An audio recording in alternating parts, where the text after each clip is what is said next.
যতদিন বাংলাদেশ থাকবে ততদিন বাংলাদেশের পিতা বঙ্গবন্ধু শেখ মুজিব থাকবে। যেদিন আমরা রাস্তায় নামবো সেদিন লাঠি না বন্দুকও কিছু করতে পারবে না। আমরা একটা অত্যন্ত খারাপ সময় পার করছি। যে আশা নিয়ে, যে ভরসা নিয়ে আমরা আমাদের যৌবনে মুক্তিযুদ্ধ করেছিলাম, সেই আশা এবং ভরসা আজকে ধূলিসাৎ হতে চলেছে। আমি হাদিস কোরআনে যতটা পড়েছি তাতে এটা দেখেছি, নিজের জন্য যে বিচলিত হয় স্রষ্টা আল্লাহ তাআলা সেটা ভেবেও দেখেন না, কিন্তু অন্যের জন্য যে বিচলিত হয় তখন আল্লাহ বিব্রত হয়ে পড়েন। অন্যের ব্যথাকে দূর করার জন্য আল্লাহ রাব্বুল আলামিন সাংঘাতিকভাবে সক্রিয় হয়ে পড়েন। আঘাত এসেছে আমার উপরে, আমার বাড়ির উপরে, সেই জন্য আমার কিছু বলতে কষ্ট হয়।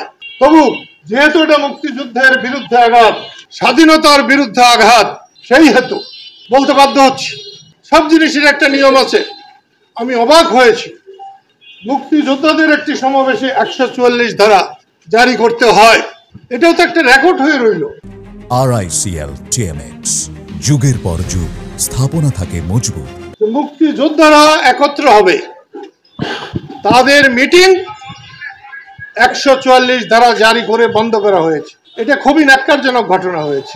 আমি আবার বলছি, সকলে যেভাবে আমার উপরে কিভাবে যেতে হবে এই মতামত যখন ব্যক্ত করেছে, এখন আর আমার মরার জন্য কোনো ভয় নাই। কিন্তু আমি চাই দেশে শৃঙ্খলা থাকুক। যে দেশকে আমরা স্বাধীন করেছি, মুক্ত করেছি, মানুষ ভালোভাবে নিরাপদে সম্মানের সাথে থাকতে পারুক, এটা আমি চাই বলেই যখন খুশি যা খুশি আমি করতে পারি না, এবং বাকি জীবনে আমি তা করব না। কিন্তু প্রতিবাদ আমি করবই। যতদিন বাংলাদেশ থাকবে ততদিন জয় বাংলা থাকবে। যতদিন বাংলাদেশ থাকবে ততদিন বাংলাদেশের পিতা বঙ্গবন্ধু শেখ মুজিব থাকবে। আমি আবারও বলছি, যারা হটকারী করছেন তারা শেখ মুজিব আর শেখ হাসিনাকে একসাথে মিলাবেন না, আপনাদের খুঁজে পাওয়া যাবে না। সেই জন্য তোমাদেরকে আমি আবার অনুরোধ করি, হ্যাঁ, সামনে কঠিন সংগ্রামের দিন আসছে, তোমাদের রাস্তায় নামতে হবে। আজকে যারা এসেছো আমি খুব খুশি হয়েছি, দেখি খুব খুশি হয়েছি। শক্তির চাইতে বড় কোনো কিছু নাই, তবে সেই শক্তি হতে হবে নিয়ন্ত্রিত শক্তি। অনিয়ন্ত্রিত শক্তির কোনো মূল্য নাই। তোমরা কোনো চিন্তা করো না, ন্যায়ের পক্ষে সবসময় আল্লাহ থাকেন।